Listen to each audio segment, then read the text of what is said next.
It was a bright Saturday morning. Guests already arriving for a brunch Ethan Blackwood had organized to impress two potential investors, when he noticed his gardener moving slower than usual along the north hedge. "You're falling behind the season again," Ethan said, loud enough for the arriving guests to hear. "This estate is worth more than most people's entire lives, and you can't keep a hedge trimmed on schedule." "You're a gardener," he added, sharper now, aware of the small audience gathering near the veranda. "Don't pretend you're anything more." Edward Langley set down his shears, unhurried, and looked at Ethan directly for the first time that morning. "Your father never said that," he said quietly. Ethan went still. His father had been dead for 8 years. Edward Langley had tended the grounds of Blackwood Estate for nearly 2 decades, longer in fact than most of the household staff had been alive. He moved through the gardens with the same unhurried precision every single day, regardless of season, regardless of who was watching. Guests occasionally commented on how thorough he was. Just as often, they commented on how slow. He arrived before dawn most mornings, tended every bed by hand rather than relying on the landscaping crew's machinery, and left notes for the household staff about which flowers needed water before anyone else thought to ask. He rarely spoke unless spoken to. Ethan had never paid him much attention beyond that. An old man in worn gloves, easy to overlook among the more visible staff who ran the household day to day. One of the investors that morning, watching the exchange from the veranda, leaned toward his colleague and murmured that Ethan seemed like exactly the kind of man his father used to warn him about. That morning, with 2 investors watching from the veranda, and his own patience thin from 3 sleepless nights closing a deal, Ethan's frustration found its easiest target. "This estate is worth more than most people's entire lives," he said, "and you can't keep a hedge trimmed on schedule." A few guests laughed, quietly, the way people laugh when they're relieved not to be the one being spoken to that way. A junior member of the household staff, watching from near the kitchen door, later admitted to a coworker that she'd never seen anyone absorb that kind of public correction with so little visible reaction, as though it simply wasn't worth the energy of a response. Nobody in that garden that morning, including Ethan, knew that the man standing among the hedges had once negotiated deals worth more than the entire estate before Ethan had learned to read. The 2 words, "your father," landed in Ethan's chest like something physical. "What did you say?" Ethan asked, quieter now, guests forgotten. "Your father never once told anyone they were less than what they were," Edward said. "Whatever else people say about Harold Blackwood, he never mistook a person's job for their worth." "You knew my father." "Better than most people who'll be at your funeral one day," Edward said, without any particular edge to it.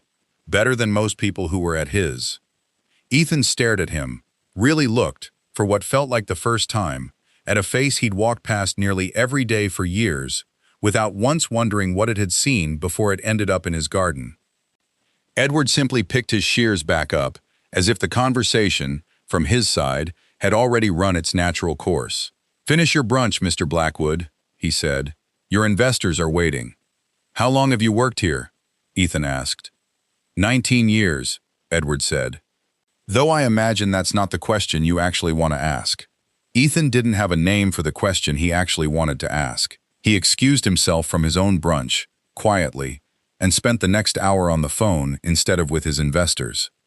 He called the estate's HR office first, then the household's longtime accountant, then, finally, Mr. Doyle, the family attorney, who answered on the second ring and went very quiet when Ethan said the name Edward Langley out loud. Doyle's silence on the phone lasted long enough that Ethan checked to see if the call had dropped. "Ethan," Doyle finally said, "where exactly did you hear that name?" "He's my gardener," Ethan said. "Apparently, he's also something else." Doyle was quiet for a long moment before he answered.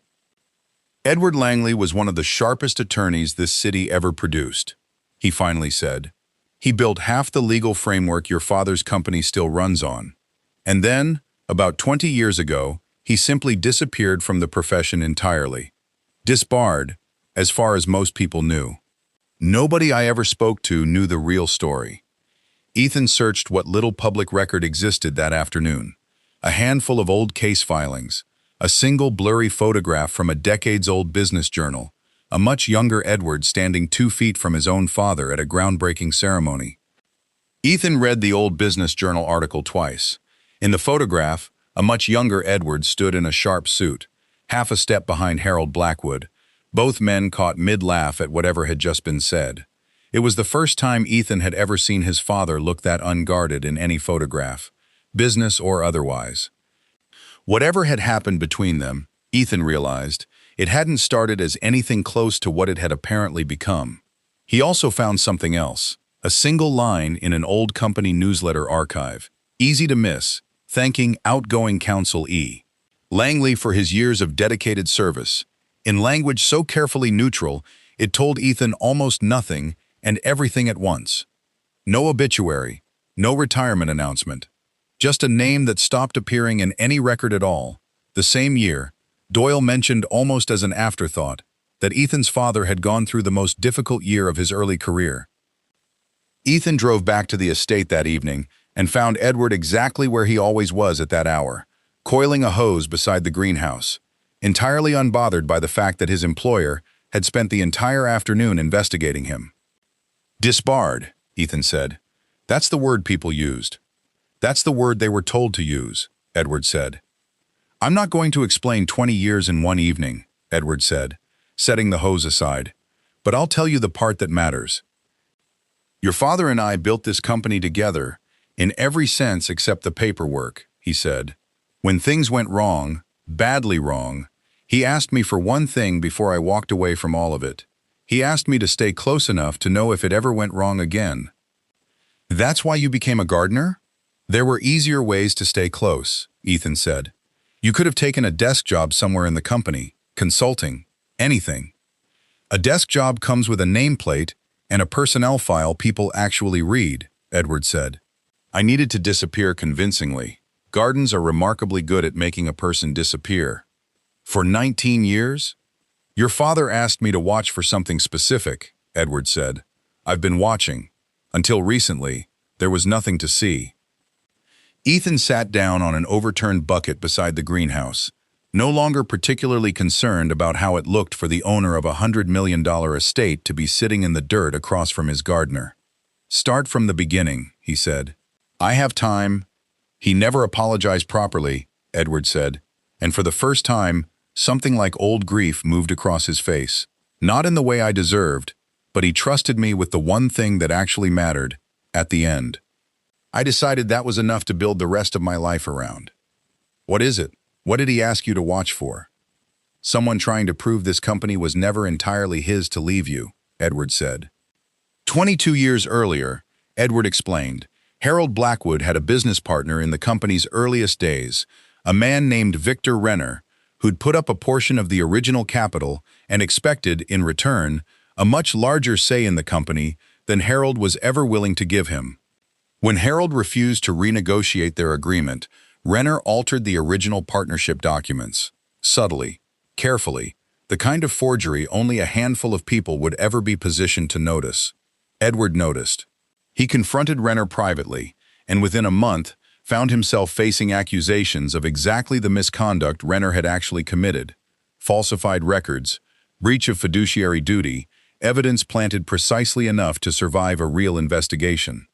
Harold believed him, eventually, but not before the damage to Edward's career was permanent, and not before Harold, protecting a young company that couldn't survive a public scandal involving its own founding documents, chose silence over a fight that might have destroyed everything both of them had built.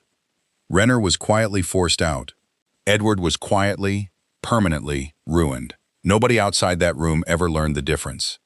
Edward had been 41 years old when it happened, established, respected, on track to eventually run his own firm. He spent the next several years unable to find work in any capacity resembling what he'd trained his entire life to do. His marriage didn't survive the years that followed either. Not because of any single dramatic moment, he told Ethan, but because it's difficult to stay close to someone while carrying a shame you know isn't yours but can't ever fully explain away. I thought about leaving the state entirely, Edward said.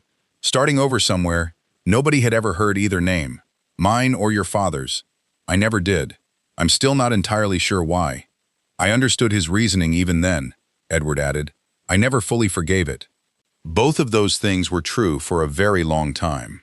What Edward had kept, all those years, was the original, unaltered set of founding documents, the ones Renner had tried to destroy, hidden long before anyone thought to look for them. Why does any of this matter now? Ethan asked. Renner's been gone from the company for 20 years.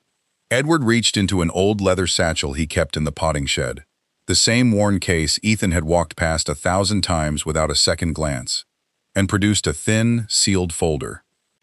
Because 3 weeks ago, Edward said, a law firm representing Victor Renner's estate filed a claim disputing your father's original ownership stake in Blackwood Realty. Renner passed away last month. Apparently, he spent his final year trying to make sure his family inherited a fight he never won himself. Ethan went pale. That's not possible. My father owned this company outright. He did, Edward said. The altered documents Renner filed decades ago say otherwise. These, he set the folder down between them, say the truth. Inside were the original, unaltered partnership agreements Edward had protected for over 20 years, notarized, dated, complete. Exactly the evidence that would end Renner's family's claim before it ever reached a courtroom.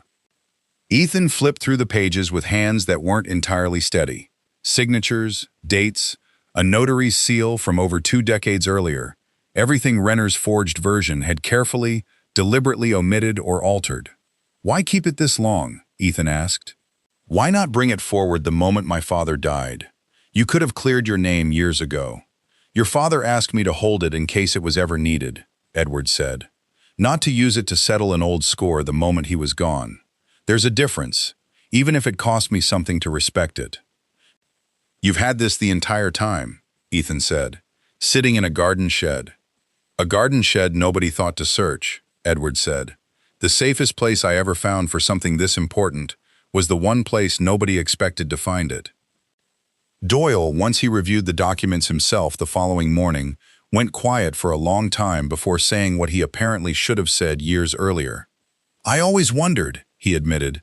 I just never had the nerve to ask your father directly. The claim was dismissed within a month, quietly, once Edward's documents reached the family's legal team. Word of the dismissed claim had already reached most of the household by then, along with a version of the story that had grown, as these things do, slightly larger with every retelling. Ethan found Edward in the garden a few days later, kneeling beside the same hedge he'd been mocked in front of not long before. I owe you an apology, Ethan said, in front of the same people who watched me humiliate you. You don't owe me a public apology, Edward said, not looking up from his work. Your father never gave me one either, and I built a life around that anyway. I'd rather you just remember what actually happened here. And what's that? That the man you called just a gardener spent 19 years protecting the one thing that actually belonged to your family, Edward said. That's not nothing. It never was. Ethan offered him his old title back, General Counsel, a formal position, a public restoration of everything Renner had taken from him decades earlier. Edward turned it down. I'm not the man I was 22 years ago, Edward said. I don't particularly want to be him again. I like this garden. I'd like to keep tending it, if it's all the same to you, just without anyone assuming that's all I ever was. Ethan kept him on, not as staff exactly, but as something closer to what he'd apparently always been. A quiet, trusted presence nobody in that house would ever underestimate again. Sometimes the person kneeling in the dirt beside your hedges has already stood in rooms far more important than the ones you're rushing off to. Sometimes he's simply decided that watching over what matters, quietly, is worth more than being seen doing it.